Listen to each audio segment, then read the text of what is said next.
Dok, apa ciri-ciri dan penyebab keguguran pada trimester pertama sih? Iya, betul sekali. Jadi istilah keguguran gitu ya, atau bahasa medisnya abortus ya. Kalau bahasa Inggrisnya miscarriage gitu ya. Jadi gugur gitu ya. Jadi eh, hasil konsepsi tadi keluar dari jalan lahir gitu atau jadi dari rahim gitu keluar ya. Nah, ini bisa memang terjadi dalam berbagai bentuk ya. Tidak hanya keguguran itu hanya ketika ada janin gitu. Ada juga istilah keguguran yang belum ada janinnya, yang namanya blighted ovum. Kemudian ada juga keguguran yang sudah ada janinnya, tapi tidak berdenyut jantung janinnya, gitu. Atau memang tidak ada janinnya, gitu. Yang namanya blighted ovum tadi. Jadi pastikan makanya pada kehamilan itu di tahap awal memastikan tumbuh kembangnya sesuai nggak dengan usia kehamilan itu. Misalkan begini, dari hasil pengecekan, oh ini curiga hamil. Dari hasil pemeriksaan fisik, oh betul tanda-tanda kehamilan itu ada. Kemudian dilakukanlah pemeriksaan penunjang yang namanya ultrasonografi atau USG. Dari pemeriksaan USG, ternyata ibu mengeluhkan telat haid tadi dikonfirmasi.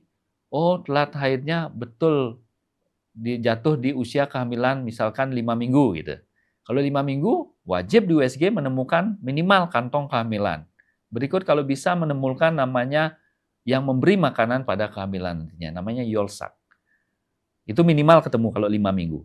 Tapi kalau 8 minggu berbeda, walaupun kira-kira tidak jauh beda gini ya, ukuran angka ya, 5 ke 8. Tapi di 8 minggu itu wajib ketemu janin dari pemeriksaan ultrasonografi. Wajib.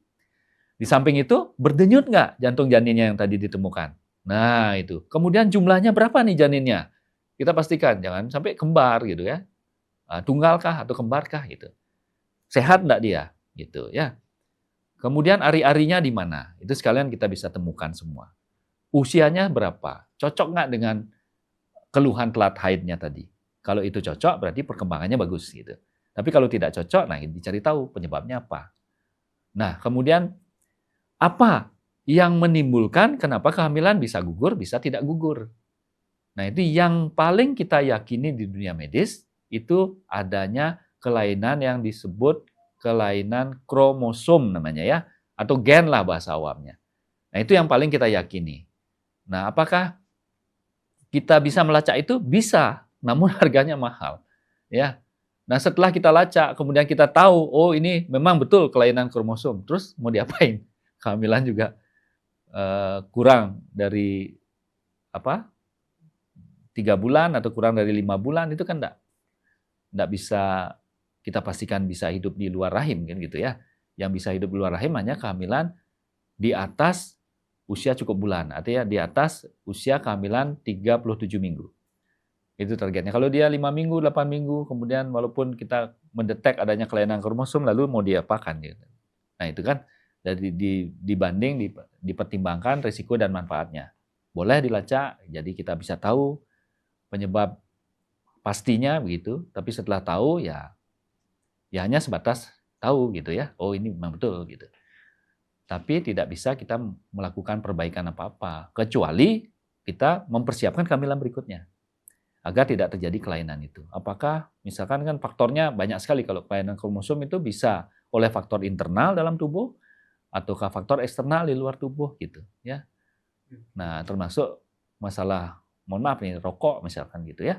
Nah, itu pada kehamilan muda hati-hati kalau ibu hamil ada di sekitar kita yang usia hamilannya muda di bawah 5 bulan.